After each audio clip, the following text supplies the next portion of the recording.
अस्सलाम वालेकुम स्टूडेंट्स, मैं हूं मुस्तजाब हैदर, आपका फ़िज़िक्स टीचर। हम लोग पढ़ रहे हैं फर्स्ट ईयर फ़िज़िक्स का चैप्टर नंबर 8 और आज उसमें हम एक बहुत ही इंटरेस्टिंग आर्टिकल पढ़ने जा रहे हैं जो कि है Doppler effect.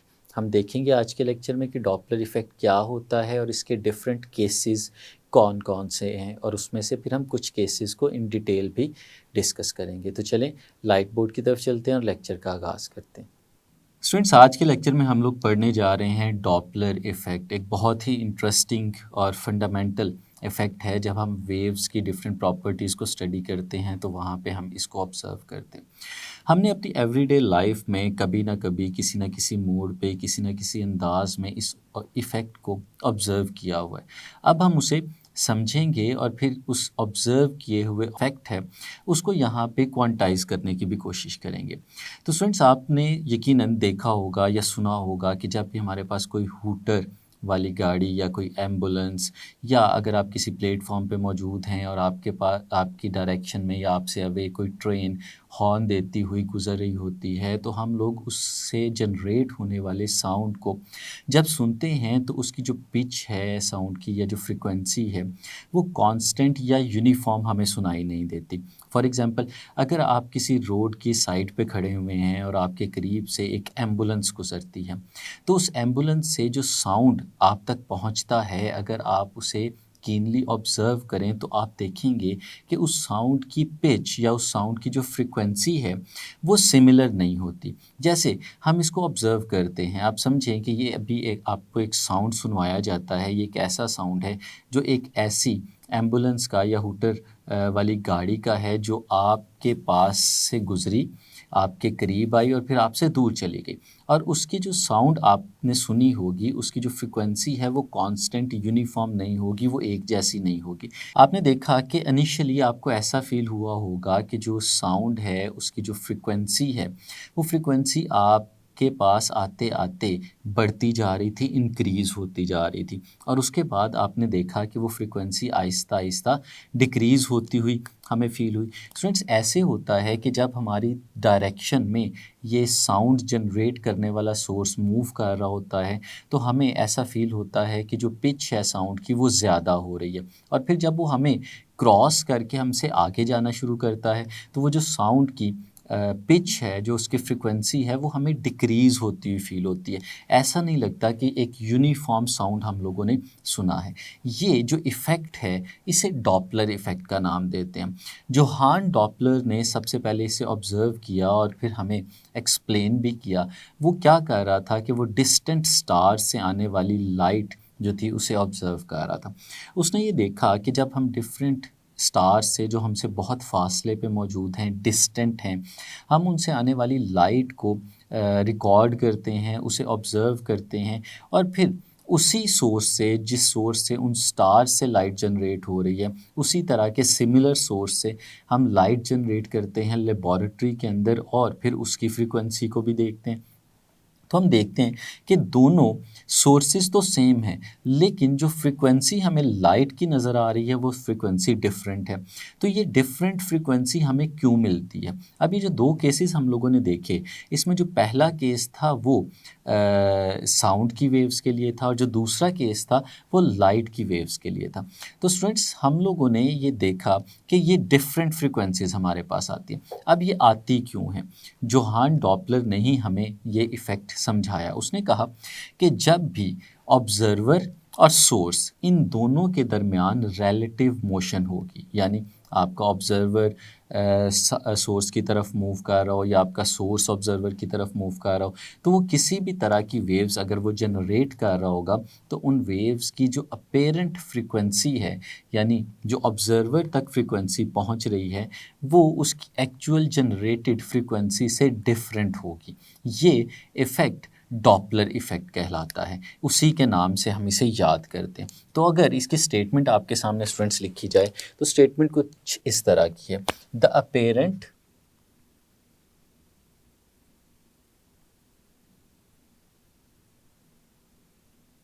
change in the frequency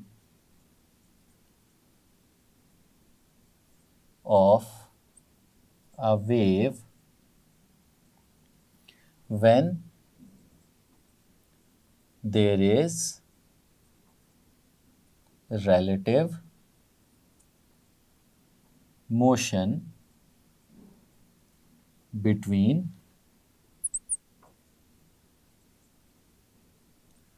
the source and the observer.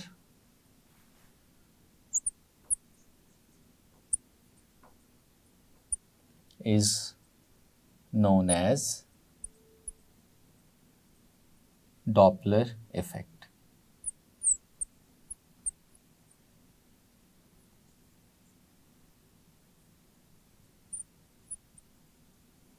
यानी स्टूडेंट्स कि जब भी हमारे पास सोर्स और ऑब्जर्वर इन दोनों के दरमियान में कोई ना कोई रिलेटिव मोशन होगी तो उस रिलेटिव मोशन के रिज़ल्ट के तौर पे ऑब्जर्वर तक जो फ्रीक्वेंसी पहुंचेगी वो फ्रीक्वेंसी एक्चुअल जनरेटेड फ्रीक्वेंसी से डिफरेंट होगी। इसमें जो की वर्ड्स हैं स्टूडेंट्स हमें पता होना चाहिए कि ये सिर्फ उस वक़्त होगा जब स्टूडेंट्स हमारे पास रिलेटिव मोशन होगी। अगर रिलेटिव मोशन नहीं है तो फ्रीक्वेंसी में कोई भी चेंज नहीं आएगा। और रिलेटिव मोशन किसके दरमियान होनी चाहिए? सोर्स के दरमियान और ऑब्जर्वर के दरमियान। रिलेटिव मोशन का मतलब क्या होता है स्टूडेंट्स कि इनमें से कोई एक मूव कर रहा हो या दोनों मूव कर रहे हो, यानी इनके दरमियान जो डिस्टेंस है वो चेंज हो रहा हो। तो जब भी डिस्टेंस चेंज हो रहा होता है तो ये रिलेटिव मोशन होती है और उस वक्त जो फ्रीक्वेंसी हम तक पहुंचती है वो फ्रीक्वेंसी एक्चुअल जनरेटेड फ्रीक्वेंसी से डिफरेंट होती है। स्टूडेंट्स इसके 4 केसेस हैं जिनको हम लोगों ने डिस्कस करना है। वो कौन कौन से केसेस हैं उनको हम यहाँ पे लिख लेते हैं और फिर उनको वन बाय वन डिस्कस करते हैं। पहला केस क्या है स्टूडेंट्स हमारे पास? फर्स्ट केस हमारे पास ये है कि हमारा जो सोर्स है जो वेव जनरेट कर रहा है वो सोर्स स्टेशनरी है और हमारा ऑब्जर्वर उस स्टेशनरी सोर्स की डायरेक्शन में मूव करता है। यानी व्हेन एन ऑब्जर्वर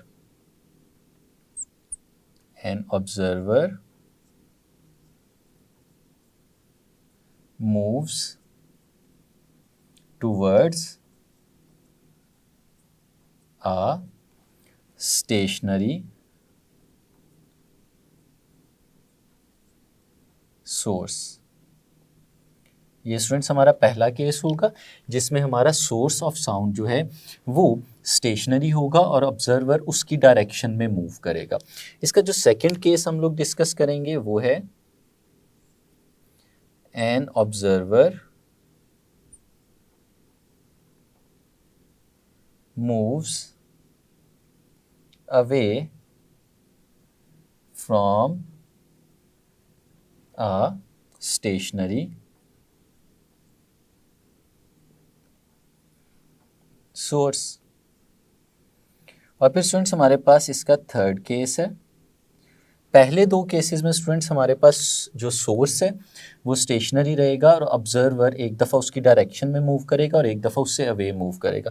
जो थर्ड केस है इसमें स्टूडेंट्स हमारे पास ऑब्जर्वर जो है वो स्टेशनरी हो जाएगा और हमारा जो सोर्स है वो उसकी डायरेक्शन में मूव करेगा। When a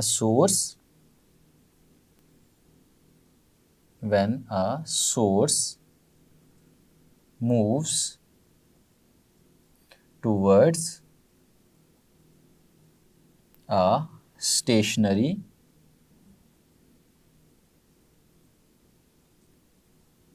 observer। और फिर स्टूडेंट्स जो फोर्थ केस है हमारा वो ये होगा when a source moves away from a stationary observer। तो स्टूडेंट्स ये हमारे 4 केसेस हैं जिनको हम लोगों ने डॉपलर इफ़ेक्ट के अंदर स्टडी करना है और यही हमारे पास एग्ज़ाम्स में पूछे भी जाते हैं। तो स्टूडेंट्स इनको हम लोग डिस्कस करेंगे। तो सबसे पहले स्टूडेंट्स हम फर्स्ट केस से इसे स्टार्ट करते हैं। लेट्स सपोज स्टूडेंट्स हमारे पास एक सोर्स ऑफ साउंड है। ये स्टूडेंट्स हम लोगों ने जब डेफिनेशन इसकी की है हमने इसे एक्सप्लेन करने की कोशिश किया तो हम लोगों ने वेव का वर्ड यूज़ किया, यानी हम इसको साउंड के लिए भी लेके चल सकते हैं, हम लाइट वेव्स के लिए भी, किसी भी वेव के लिए लेके चल सकते हैं। समझने के लिए हम लोग स्टूडेंट्स इसको साउंड से समझने की कोशिश करेंगे। लेट्स सपोज स्टूडेंट्स यहाँ पे ये हमारे पास एक सोर्स ऑफ साउंड मौजूद है, जैसे कि स्पीकर है या कोई भी सोर्स ऑफ साउंड हो सकता है। स्टूडेंट्स यहाँ से साउंड की वेव्स जनरेट होंगी और हमें पता है कि वो स्प्रेड करती हैं और आगे की डायरेक्शन में जाती हैं। लेट्स सपोज स्टूडेंट्स ये हमारे पास वेव्स को रिप्रेजेंट कर रही हैं, ये साउंड वेव्स हैं जो ट्रैवल करते करते आगे की तरफ जा रही हैं। और फिर स्टूडेंट्स इसके रास्ते में यहाँ पे हमारे पास एक ऑब्जर्वर मौजूद है, जिस ऑब्जर्वर को स्टूडेंट्स हम लोग नाम दे देते हैं ए का। This observer is called a. अब स्टूडेंट्स यहाँ पे साउंड हमारे पास प्रोड्यूस हो रहा है, उस साउंड की कुछ ना कुछ वेवलेंथ होगी, उसकी कुछ ना कुछ फ्रीक्वेंसी होगी, उसकी कुछ ना कुछ स्पीड होगी। लेट्स सपोज स्टूडेंट्स हम लोग ये कहते हैं कि जो साउंड यहाँ पे जनरेट हो रहा है उसकी जो फ्रीक्वेंसी है हमारे पास वो एफ है, जिस स्पीड से वो मूव कर रहा है दैट स्पीड इज़ वी, और जो उसकी वेवलेंथ है स्टूडेंट्स उसे हम लोग नाम दे देते हैं लैम्डा का। अब हम ये जानते हैं कि इन तीनों क्वांटिटीज़ के दरमियान रिलेशन क्या होता है। वो रिलेशन होता है students v is equal to F times lambda. ये स्टूडेंट्स हमारे पास रिलेशन होता है स्पीड, फ्रीक्वेंसी और वेवलेंथ के दरमियान जो यहाँ पे। अब स्टूडेंट्स ये जो वेव्स हमारे पास बनी हुई हैं, अगर आप देखें तो इन कोई सी दो वेव्स के दरमियान जो डिस्टेंस हमारे पास होता है that distance is known as wavelength. ये हमारे पास स्टूडेंट्स वेवलेंथ के इक्वल है, ये लैम्डा के बराबर होता है। अब लेट्स सपोज स्टूडेंट्स हमारे पास ये जो ऑब्जर्वर था, हम इसके फर्स्ट केस को डिस्कस कर रहे हैं जिसमें हमने कहा when an observer moves towards a stationary source. हमारा जो सोर्स है यहाँ पे वो स्टेशनरी है। अगर हम सोर्स की स्पीड को यू एस के साथ रिप्रेजेंट करें तो हम लोग कहते हैं कि ये ज़ीरो है, कि हमारा सोर्स मूव नहीं कर रहा। हमारा जो ऑब्जर्वर है that is moving towards the stationary source. हम सपोज करते हैं कि हमारा ये ऑब्जर्वर इस डायरेक्शन में मूव करता है, तो स्टूडेंट्स जब इस डायरेक्शन में मूव करेगा तो जाहिर सी बात है हमें इसकी स्पीड को कोई नाम भी देना पड़ेगा।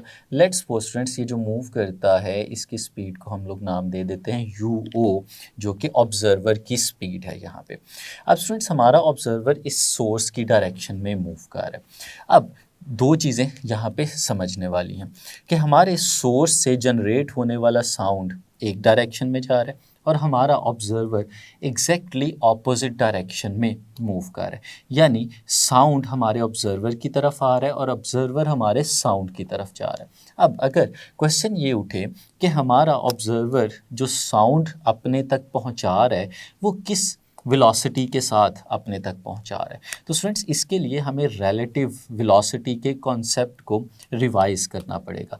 हमने ये चीज़ सीखी थी, एक एग्जांपल के तौर पे हम इसे सीखते हैं कि लेट्स सपोज हमारे पास एक ऑब्जेक्ट था, उस ऑब्जेक्ट को यहाँ पे हम लोग नाम दे देते हैं ए का, और हमारे पास एक और ऑब्जेक्ट था जिसे हम लोग नाम दे देते हैं बी का। और स्टूडेंट्स हम इसको ऐसे देखते हैं कि ऑब्जेक्ट ए इस डायरेक्शन में मूव कर रहा था और इसकी जो स्पीड थी, लेट्स सपोज इसकी जो वेलोसिटी थी वो 10 मीटर पर सेकंड थी, और जो हमारा ये ऑब्जेक्ट बी था ये इस डायरेक्शन में मूव कर रहा था और इसकी जो वेलोसिटी थी वो थी 12 मीटर पर सेकंड। अब स्टूडेंट्स अगर हम इसको ऐसे देखें कि इनिशियली लेट्स सपोज हम इसको थोड़ी देर के लिए समझते हैं कि ये बी मूव नहीं कर रहा।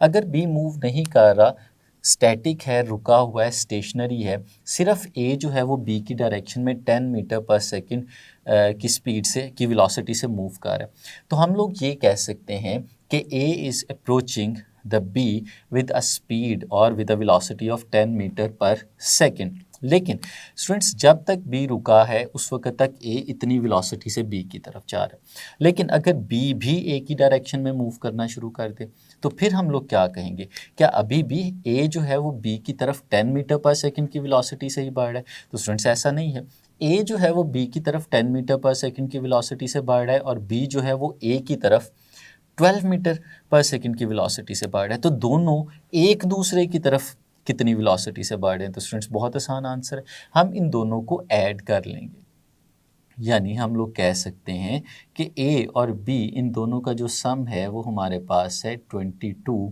मीटर पर सेकंड। यानी हम लोग कह सकते हैं कि ए और बी एक दूसरे की डायरेक्शन में 10 प्लस 12 यानी 22 मीटर पर सेकंड की वेलोसिटी से बढ़ रहे हैं। तो ये रिलेटिव वेलोसिटी कहलाती है। तो स्टूडेंट्स, जब भी हमने रिलेटिव वेलोसिटी कैलकुलेट करनी हो उन ऑब्जेक्ट्स की जो ऑब्जेक्ट्स एक दूसरे से ऑपोजिट डायरेक्शन में ट्रैवल कर रहे हो, जैसे कि यहाँ पे हमें नज़र आया, तो हम उनकी जो इंडिविजुअल वेलोसिटीज़ होती हैं उनको ऐड कर लेते हैं, जैसे कि हम लोगों ने यहाँ पे देखा।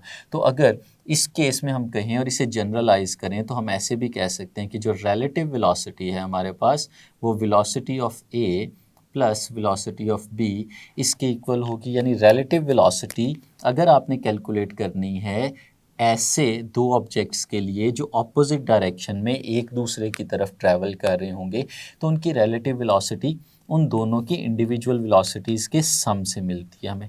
तो यही चीज़ स्टूडेंट्स अगर हम लोग यहाँ पे अपने इस केस में अप्लाई करके देखें तो हमने क्या देखा, हमने देखा है कि साउंड इस डायरेक्शन में मूव कर रहा है ऑब्जर्वर की विद द वेलोसिटी v, और ऑब्जर्वर साउंड की डायरेक्शन में मूव कर रहा है विद वेलोसिटी u0। तो अगर हम ये कहें कि आपका साउंड ऑब्जर्वर तक कितनी वेलोसिटी से पहुंच रहा है, तो जाहिर सी बात है दोनों का एक दूसरे की तरफ मूव करने की वजह से हम इसकी किसी भी एक की एब्सोल्यूट वेलोसिटी नहीं ले सकते, बल्कि ये वाला केस होगा कि हम इसके रिलेटिव वेलोसिटी लेंगे। यानी हम इन दोनों की इंडिविजुअल वेलोसिटीज़ का सम करेंगे तो फिर हमें वो वेलोसिटी मिलेगी जिस वेलोसिटी से हमारा साउंड हमारे ऑब्जर्वर तक पहुंच रहा होगा, और वो स्टूडेंट्स क्या होगा, वो इन दोनों की इंडिविजुअल वेलोसिटीज़ का सम होगा, यानी u v प्लस u0। अब स्टूडेंट्स, हमने जो यहाँ पे स्टेटमेंट लिखी उसमें क्या लिखा कि जो फ्रीक्वेंसी यहाँ तक ऑब्जर्वर तक पहुँचेगी वो डिफरेंट होगी उस फ्रीक्वेंसी से जो यहाँ पे जनरेट हुई थी। तो यहाँ पे जो फ्रीक्वेंसी जनरेट हुई थी हमने उसे f का नाम दिया हुआ था। तो लेट्स सपोज स्टूडेंट्स, जो यहाँ तक फ्रीक्वेंसी पहुँच रही है हम उसे नाम दे देते हैं fa का, क्योंकि हमने ऑब्जर्वर को a का नाम दिया हुआ है। तो जो फ्रीक्वेंसी इस तक पहुँच रही है वो fa है। अब स्टूडेंट्स, अगर वो फ्रीक्वेंसी हम लोगों ने कैलकुलेट करनी हो तो हम बड़ी आसानी से कैलकुलेट कर सकते हैं। ये जो रिलेशन हमने यहाँ पे लिखा हुआ है, अगर इस रिलेशन से स्टूडेंट्स हम लोग फ्रीक्वेंसी फाइंड आउट करें तो लैम्डा यहाँ पे मल्टीप्लाई हो रहा है और दूसरी तरफ जाके डिवाइड हो जाएगा। तो सिंपली हम लोग इसी फॉर्मूले से अगर फ्रीक्वेंसी यहाँ पे बनाते हैं तो हम लोग कह सकते हैं कि जो fa है स्टूडेंट्स ये किसके इक्वल होगा, ये रेशियो होगी v डिवाइडेड बाय लैम्डा। लेकिन अब यहाँ पे v नहीं लिखेंगे क्योंकि एब्सोल्यूट वेलोसिटी तो है नहीं, यहाँ पे हमें रिलेटिव वेलोसिटी लेनी है। तो फिर रिलेटिव वेलोसिटी के केस में इन दोनों वेलोसिटीज़ को ऐड करना पड़ेगा, यानी हम लोग लिखेंगे v plus u0 divided by lambda. Students, इसमें हम लोगों ने यहाँ से इस फॉर्मूले से फ्रीक्वेंसी जो थी वो फाइंड आउट की और लैम्डा डिवाइड हो गया, लेकिन जो हमारे पास स्पीड थी यहाँ पे वो इस तरह से आ गई। तो ये है स्टूडेंट्स हमारे पास रिलेशन इस फ्रीक्वेंसी का जो यहाँ पे हमारे इस ऑब्जर्वर तक पहुँच रही थी। अब स्टूडेंट्स, अगर इसे सिंप्लीफाई करें तो हमारे पास ये जो रिलेशन यहाँ पे लिखा हुआ है, इस रिलेशन से हम लोग लैम्डा की वैल्यू फाइंड आउट करें तो स्टूडेंट्स हम लोग क्या कह सकते हैं कि जो लैम्डा है that is equal to v divided by f multiply हो रहा था, डिवाइड हो गया। इस लैम्डा की वैल्यू को इस इक्वेशन में यहाँ पे हम लोग सब्सटीट्यूट कर देते हैं। तो स्टूडेंट्स हमारे पास fa की जो वैल्यू आती है वो कुछ इस तरह से आ जाती है कि fa is equal to v plus u0 divided by lambda की वैल्यू स्टूडेंट्स हमारे पास v डिवाइडेड बाय f, ये वैल्यू हम लोगों ने यहाँ पे सब्सटीट्यूट कर दी। अब स्टूडेंट्स, अगर इसको हम फर्दर आगे लेके चलें तो हम लोग इसे ऐसे भी तो लिख सकते हैं कि ये जो fa है हमारे पास स्टूडेंट्स ये इक्वल आ जाता है, ये जो नीचे f डिवाइड हो रहा है हम इसको उठा के ऊपर ले जाएंगे तो ये मल्टीप्लाई हो जाएगा, हमारे पास आएगा v plus u0 divided by v, और ये जो f हमारे पास डिनोमिनेटर के डिनोमिनेटर में मौजूद था ये ऊपर आ जाएगा और न्यूमरेटर में, और ये कुछ इस तरह का रिलेशन हमारे पास बन जाएगा। अब स्टूडेंट्स इसमें हमें दो फ्रीक्वेंसीज नज़र आ रही हैं। एक फ्रीक्वेंसी एफ ए है जो कि हमारे इस ऑब्जर्वर तक पहुंच रही थी, और एक फ्रीक्वेंसी एफ है जो हमारे सोर्स ने यहाँ पे जनरेट की हुई थी। अब इन दोनों के रिलेशन को जो चीज़ डिटरमिन करेगी वो इसके दरमियान में लिखा हुआ ये फैक्टर है।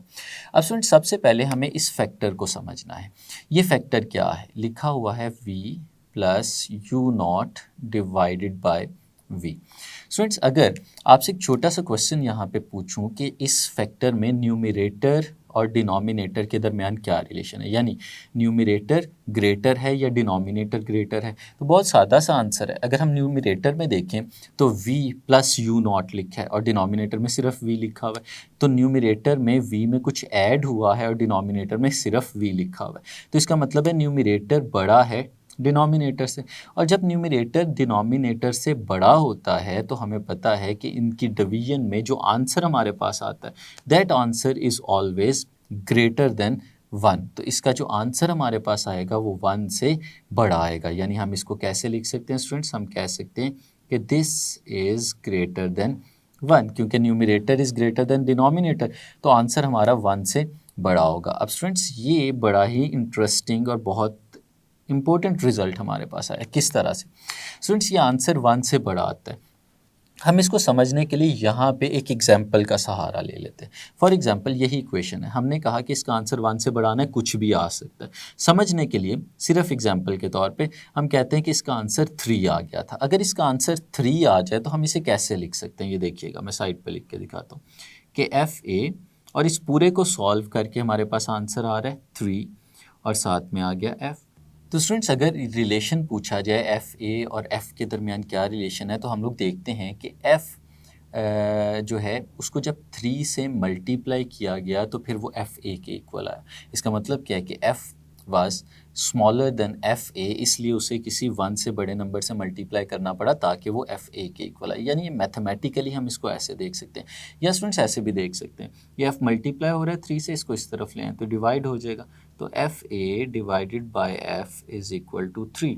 यानी एफ़ ए को एफ़ से डिवाइड किया और आंसर 3 आया। ये आंसर ग्रेटर देन 1 है, और ग्रेटर देन 1 आंसर तो उस वक्त आता है जब न्यूमरेटर ग्रेटर हो और डिनोमिनेटर लेस हो। तो इसका मतलब है कि न्यूमरेटर की वैल्यू ज़्यादा थी और डिनोमिनेटर की वैल्यू कम थी।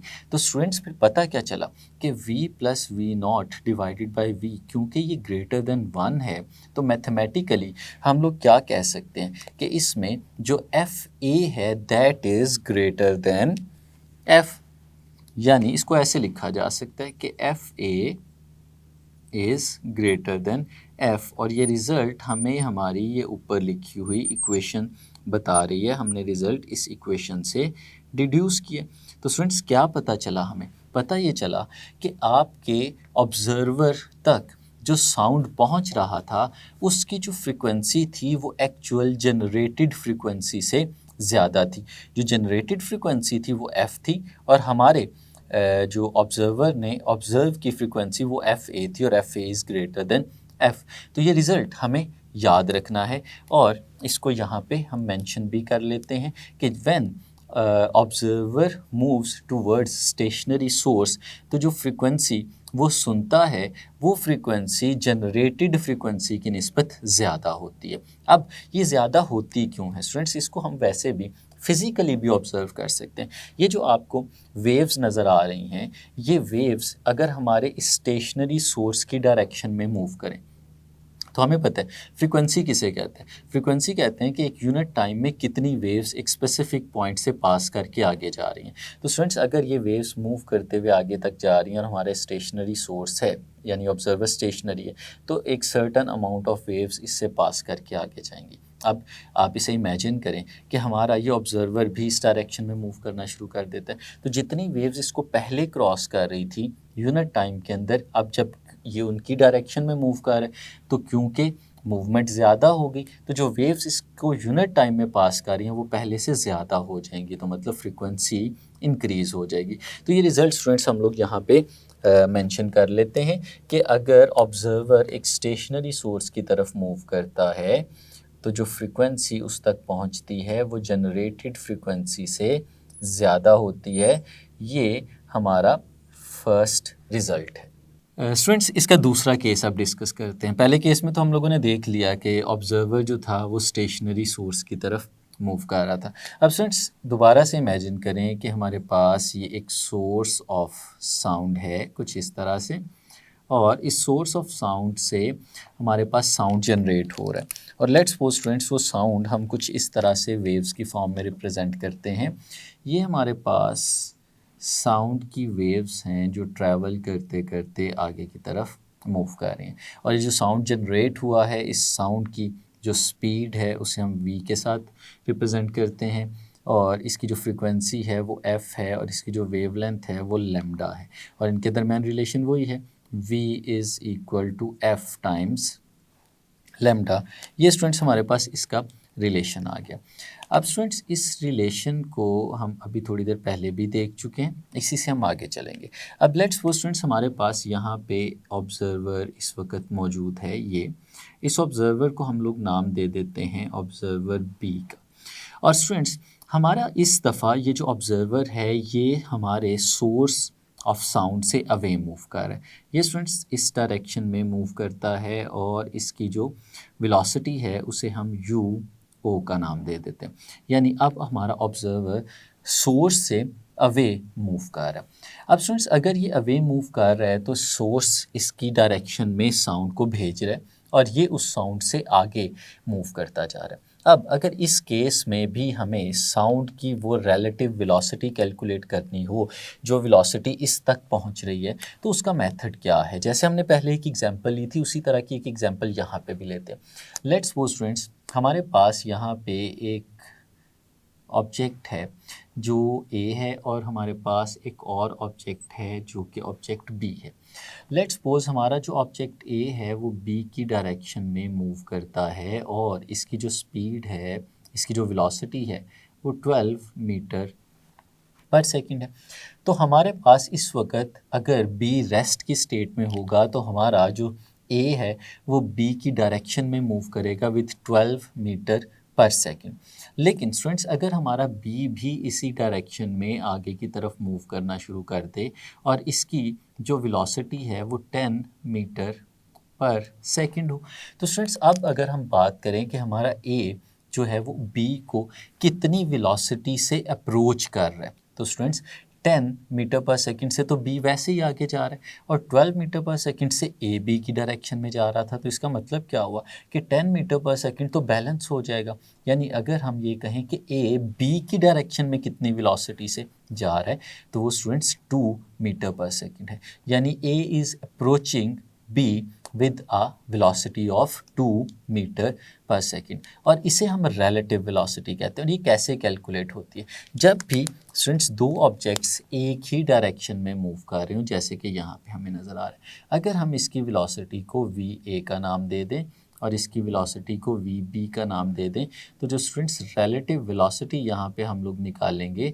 वो इन दोनों के डिफरेंस के बराबर होती है। यानी वी ए में से वी बी को माइनस करेंगे, जो उनका डिफरेंस आएगा वो स्टूडेंट्स हमारे पास रिलेटिव वेलोसिटी होती है। यानी जो रिज़ल्ट हमें याद रखना है वो ये है कि अगर दो ऑब्जेक्ट्स एक ही डायरेक्शन में मूव कर रहे हो और उनकी रिलेटिव वेलोसिटी हमें फाइंड आउट करनी हो, तो वो उनकी इंडिविजुअल वेलोसिटीज़ के डिफरेंस से हम लोग उसे फाइंड आउट करते हैं। अब स्टूडेंट्स अगर यहाँ पे हम लोग इसकी बात करें तो हमारा जो साउंड है वो इस डायरेक्शन में मूव कर रहा है ऑब्जर्वर की तरफ, और ऑब्जर्वर उससे अवे डायरेक्शन में मूव कर रहा है। तो फिर स्टूडेंट्स यही केस यहाँ पे अप्लाई होता है। हम अगर ये देखना चाहें कि रिलेटिव वेलोसिटी यहाँ पे क्या है, तो स्टूडेंट्स वो जो रिलेटिव वेलोसिटी हमारे पास यहाँ पे आएगी वो इन दोनों वेलोसिटीज़ के डिफरेंस के बराबर आएगी, यानी v माइनस यू नॉट। ये स्टूडेंट्स हमारे पास रिलेटिव वेलोसिटी इस केस में मिलेगी।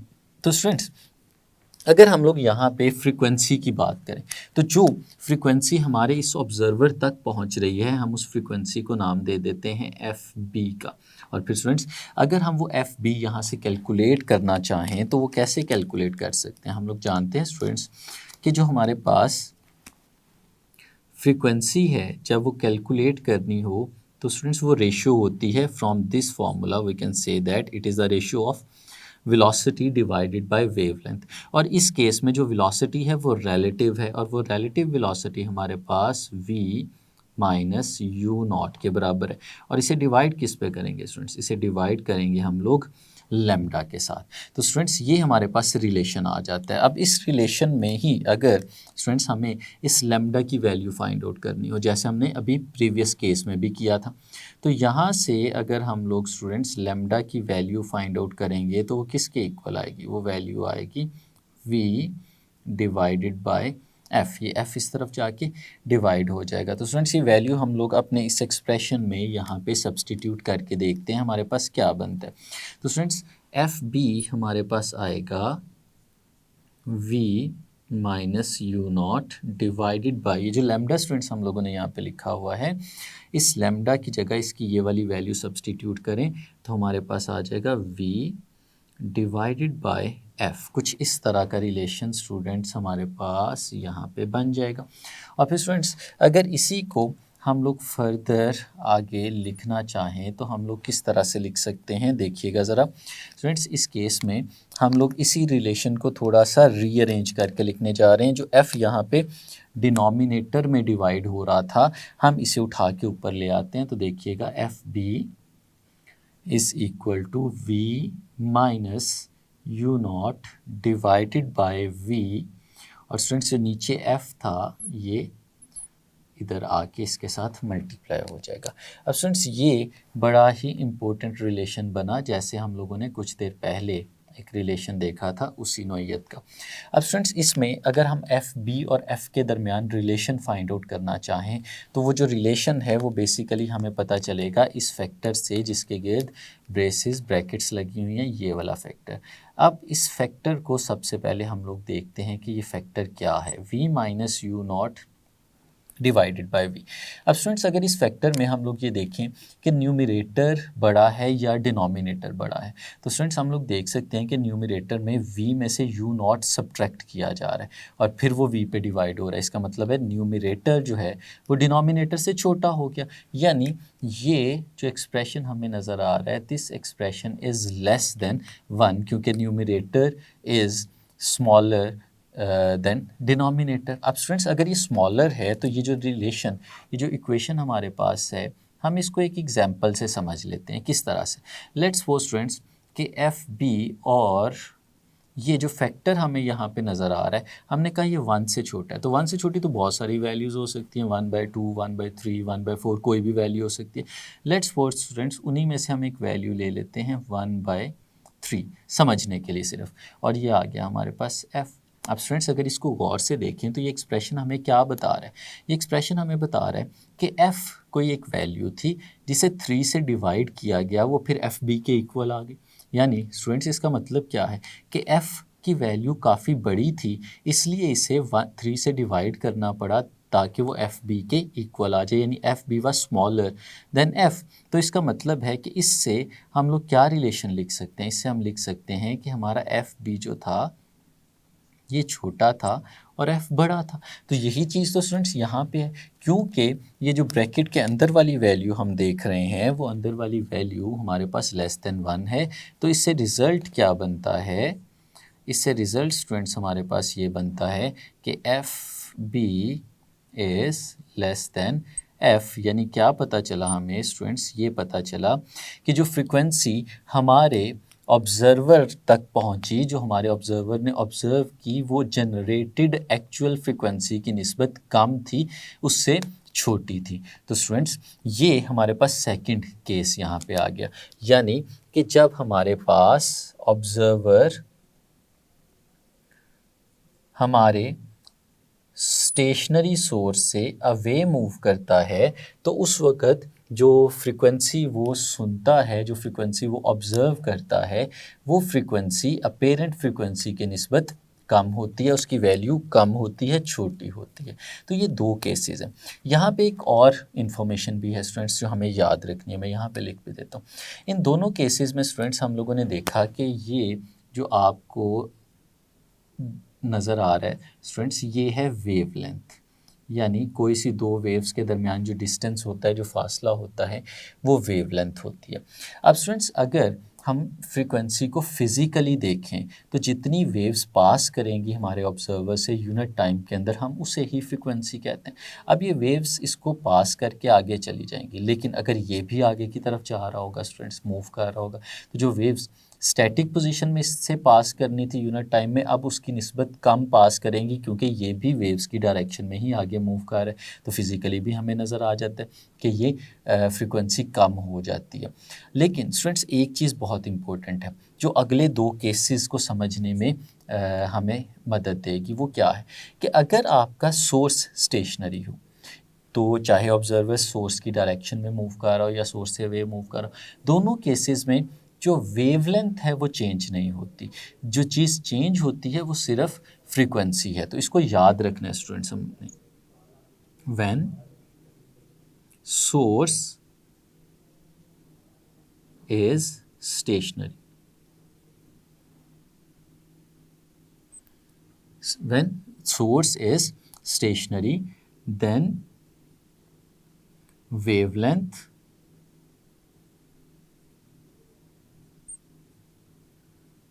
will be constant। यानी वेवलेंथ कांस्टेंट रहेगी, यानी हम लोग कह सकते हैं कि जो लैम्डा है वो चेंज नहीं होगा, लैम्डा कांस्टेंट रहेगा। तो ये चीज़ हमें अगले दो केसेस में नज़र नहीं आएगी, क्योंकि जब हमारा सोर्स मूव करना शुरू कर देता है तो फिर हमारी वेवलेंथ कांस्टेंट नहीं रहती। ये एमसीक्यूज़ के हवाले से ये पॉइंट बहुत इंपॉर्टेंट है, ये स्टूडेंट्स आपको याद रखना है। तो ये था स्टूडेंट्स हमारा आज का आर्टिकल, जिसमें हम लोगों ने डॉपलर इफ़ेक्ट को पढ़ा और इसके पहले दो केसेस को डिस्कस किया, जिन दोनों केसेस में हमारा जो सोर्स है वो स्टेशनरी रहता है और हमारा ऑब्जर्वर जो है वो मूव करता है। एक केस में हमने देखा कि वो स्टेशनरी सोर्स की डायरेक्शन में मूव करता है, तो फिर फ्रीक्वेंसी पे क्या इफ़ेक्ट होता है, और एक केस में हमने देखा कि वो स्टेशनरी सोर्स से अवे मूव करता है, तो फ्रीक्वेंसी पे क्या इफ़ेक्ट होता है। इसके जो रिमेनिंग टू केसेस हैं वो हम अपने नेक्स्ट लेक्चर में डिस्कस करेंगे। तब तक के लिए इजाज़त दीजिए। अल्लाह हाफिज़।